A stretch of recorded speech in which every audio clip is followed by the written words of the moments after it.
Well, hello there. You are watching the Press Preview, a first look at what is on the front pages. Time then to see what's making the headlines with the Deputy Editor of Conservative Home, Henry Hill, and the journalist and broadcaster, Jenny Kleeman. Welcome to both of you. It's the pre-autumn statement night, of course, isn't it? So let's see what's on those front pages. The Eye looking ahead, certainly to tomorrow's autumn statement, saying that the Chancellor will cut personal taxes, but expects interest rates to remain high until the year after next.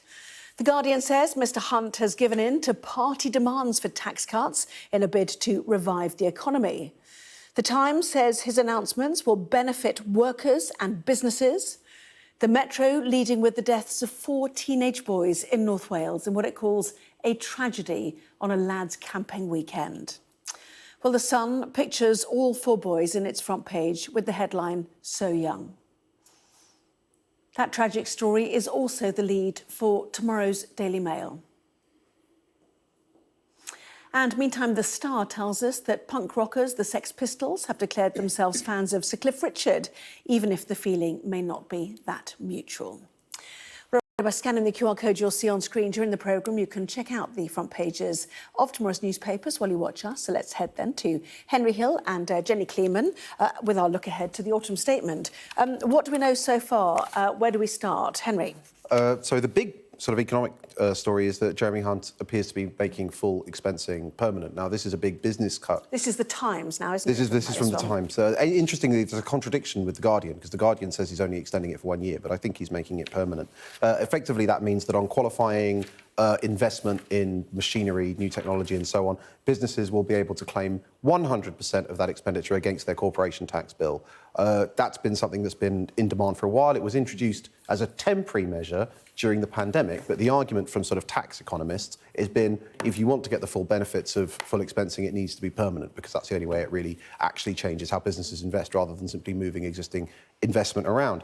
Beyond that, we have apparently there's going to be a cut in national insurance. It doesn't quite say what the rate's going to be in the Times, but there is going to be a cut in national insurance, and there will also be increases in the national living wage and benefits and pensions. So clearly, kind of, in the last 6 months, we've gone from everybody having on their most serious face to all of a sudden, there's an election around the corner, and so good news. There's some fiscal headroom for giveaways and tax cuts. So obviously they'll be keeping at least one rabbit in the hat, hopefully, to surprise us on the day. But that's the sort of overall headline. And in terms of this, giveaways, it's been described of £9 to £10 billion a year for business, the full expensing that you described. The Telegraph is reporting it as the biggest business tax cut in half a century. In terms of the statements we're expecting to hear from Jeremy Hunt, there's been a few lines tonight from the Treasury, and they say after COVID-19 and after the Ukraine war and the energy issues, Mr Hunt will tell MPs that Conservatives will reject big government, high spending and high tax, because we know that leads to less growth, not more. It's sort of Trussonomics back in a way, isn't it, really, this push for growth? I'll come to you in a minute, Jenny. Yes, I mean, well, certainly in its rhetoric, and it is, the front page of The Guardian puts it very well. Hunt bows to Tory demands for tax cuts, and this is going to make backbenchers happy, that we know that the Chancellor has this headroom at the moment, 25 to 30 billion pounds to play with. The question is, what is he going to do with it? And, lines from this: we've supported families with rising bills, cut borrowing and halved inflation. It would suggest that they're in a really strong position at the moment, which isn't quite the case. It's a sort of mixed picture.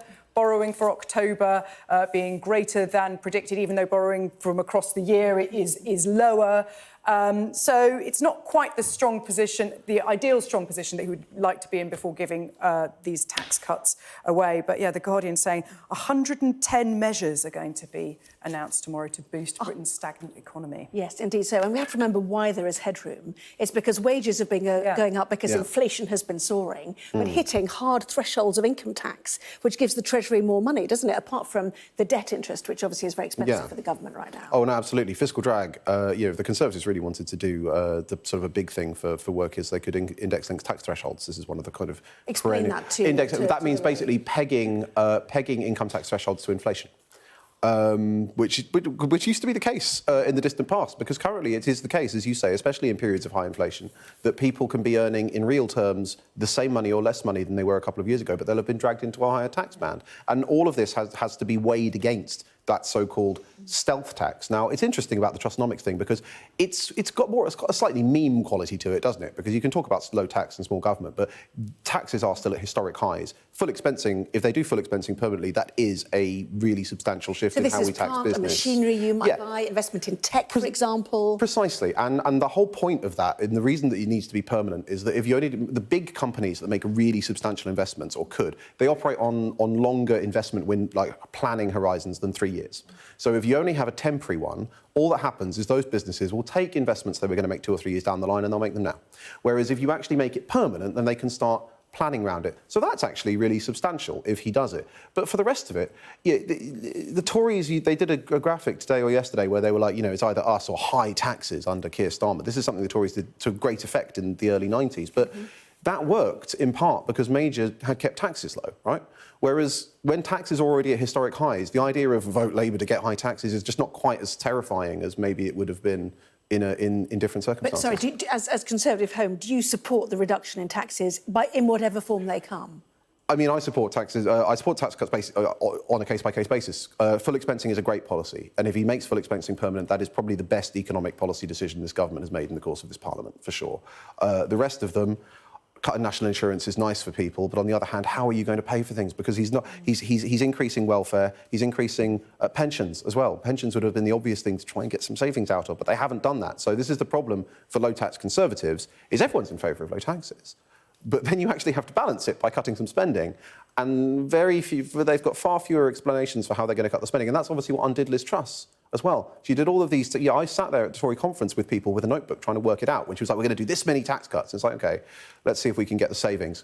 Absolutely couldn't do it. And that's the problem Tories need to solve. But we're not even talking about spending cuts, are we? We're talking about the need for spending in our National Health Service, for example, or to pay teachers properly, or nurses properly, or the doctors who are still on strike. Yeah. Yes. All of these elements that still need more money. Yes, I mean, we are in a crisis, and this is even though income tax bands kept the same since 2021, and I don't know how much it is, sort of £25 billion in tax yield extra because of fiscal drag. We have a problem there.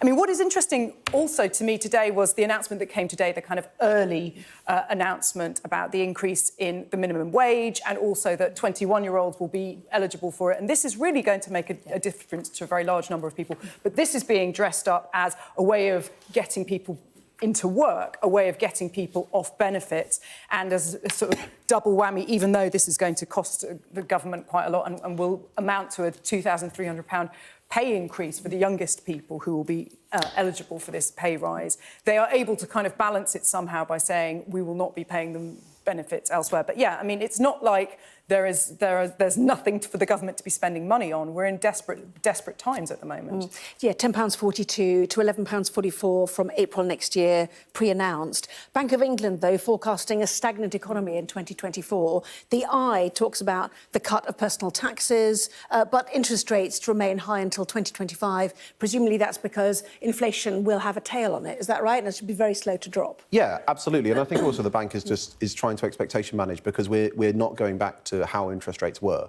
We had a historically unusual period of near zero interest rates. Post the financial crisis. Which lasted a long time. And that's not coming back, is the impression that we get, right? They may come down from their current highs, but we're not going back to that kind of very sort of 0.25% or whatever it was for quite a long time. So that's why the bank is warning that. But also that, leading back into what we were just discussing about the need for more spending, that kind of captures the challenge facing any British government, Tory or Labour, which is that you have these huge demands for spending on the NHS, social care, teachers, public works and all the rest of it. And on the other hand, you do have a stagnant economy. But the more money you suck out of the economy to try and keep those revenue expenditures going, the harder it is to jumpstart growth. There is a tension there between the need to meet these expenditures in the here and now and try and stimulate a more dynamic economy. And in terms of welfare, which is an enormous bill, obviously, for the Treasury, the indication of a tighter approach to that.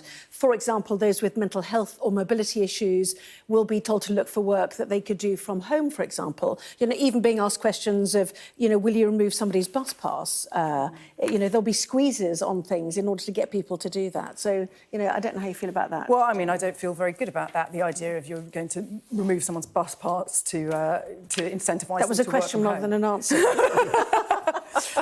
No, I mean, I think you have to make... No, but free prescriptions and legal aid are things that could be cut off benefit claimants if they don't look for work. So I think that we need to be not having tax cuts if those are the things that are going to be happening in order to enable them. I understand that the government wants to look strong on benefits, but, you know, when we're cutting things to the bone to that extent, I don't think it's very good. But that is only, I mean, as I understand the policy, it is only for people who one, are expected to look for work, yes, and then actively refuse to do it. They are deemed fit to work, but do not look for employment. Yeah. That's the point. The statement, I think, from Downing Street was people are over 3 times more likely to be written off work under the work capability assessment now than 10 years ago, and I think that's the intention to address that. I mean, the government has a lot of problems with the implementation of this. Stuff like that keeps happening. Whenever they introduce an exemption that's meant to be for a small minority, it ends up kind of ballooning. There are extra payments, for example. I can't remember the exact name, but there was a special cases payment that was supposed to go to sort of the people who needed it most. It ended up going to 80% of people who might plausibly be able to receive it.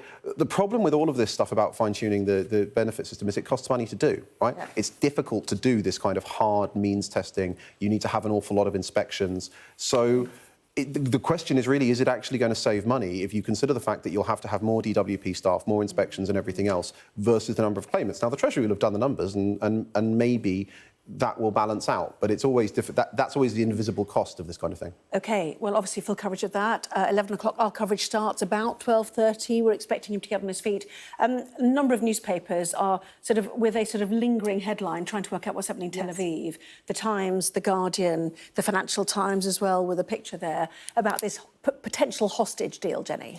Yes, I mean, it's something that at last sounds like there could be positive news both for the hostages and for those who very much want a ceasefire in Gaza, this idea that there could be an exchange of hostages, of the Israeli hostages, 10 or 12 a day for 4 days, up to 50 hostages in exchange for 150 Palestinian prisoners and a 4-day ceasefire. I mean, this ceasefire is for practical reasons. To get these hostages out will be very, very difficult. You can't have a war going on around them. These hostages will have been kept in very different places. They will be being looked after by militiamen, by different kind of criminal families underground. Gathering them will be difficult. This has to get through the Israeli parliament, which is why, these headlines are kind of presented in this caveated way, because this isn't a done deal yet. But there is a sense that this is going to happen.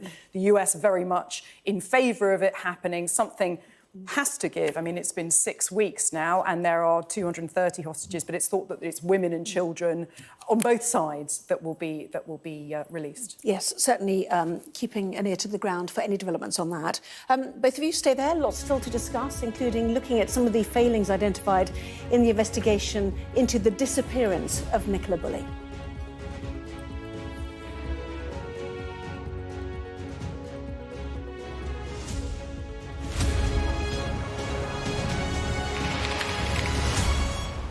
You are watching the press preview. With me once again, Henry Hill and Jenny Kleeman, looking ahead to Wednesday's newspapers. And let's take a look at the case of Nicola Bulley, shall we? It's inside the Metro.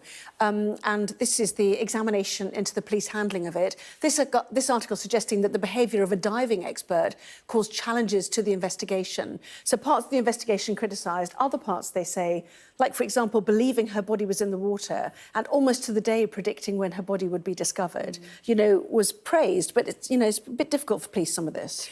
It was a complete failure of communications. They lost control of communications, and they also lost control of communications when it came to this diving expert, because they did not sufficiently say to him that he should not be talking to the media. And that's the tragedy of all of this. When you don't give the necessary bits of information and don't withhold necessary bits of information, that's when conspiracy theories start. That's when amateur sleuths start thinking, oh, what are they not telling us? And it resulted in an incredibly painful situation for the people who lived in that part of the world, and also for Nicola Bulley's family, who had to deal with people being suspicious of her partner. And then these personal disclosures, whilst not illegal, as this report today found, were completely unnecessary. We all knew at the time they were completely unnecessary. And it's your worst nightmare that you would go missing and personal details about your life and your medical history would be revealed.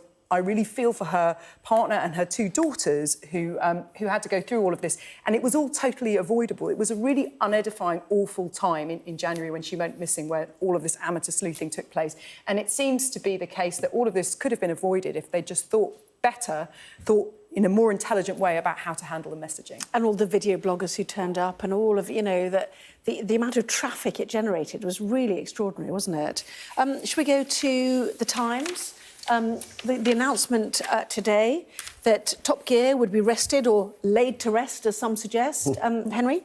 Yeah, so it's not being formally laid to rest. Apparently, it's too big a brand to do that. You know, and still operating abroad. Absolutely, well, and of course, it went into abeyance before. Jeremy Clarkson revived it once, and maybe someone will do it again. But yeah, as after they've announced that they're going to basically pause or put it on rest it. Obviously, Freddie Flintoff had that horrifying accident in December, so where he had to ended up being airlifted to hospital. And it turns out he was basically doing something in absolutely freezing conditions in what looks like a terrifying car that I wouldn't go anywhere near. And so he's now obviously back at work, but he's got those injuries, which everyone's seen, and so they've decided effectively that, out of respect to him in part, they're going to pause the show. Now, that's obviously one reason. The other thing is that Top Gear has simply not been doing as well since the original team left. There were obviously the reasons that happened, but the original presenting trio, Jeremy Clarkson and they made it their own, and they really made it into the cultural phenomenon that it was, at least in the UK. And they transferred all of that over to their next show when that was picked up by another producer, and it hasn't really managed to maintain the same niche since. So you can see why the BBC, notwithstanding all of this, might still be like, OK, we haven't managed to keep the same thing going with a completely new team. Let's put it on the back burner for a bit and maybe come back with a fresh show in a few years' time. OK, it's interesting. Many people will miss it, no doubt, I think. And, respect to him and fear of liability issues, no doubt, too, is part of the play there. Both of you, for the moment, thank you very much indeed. Henry Hill, Jenny Kleeman, for now, thank you.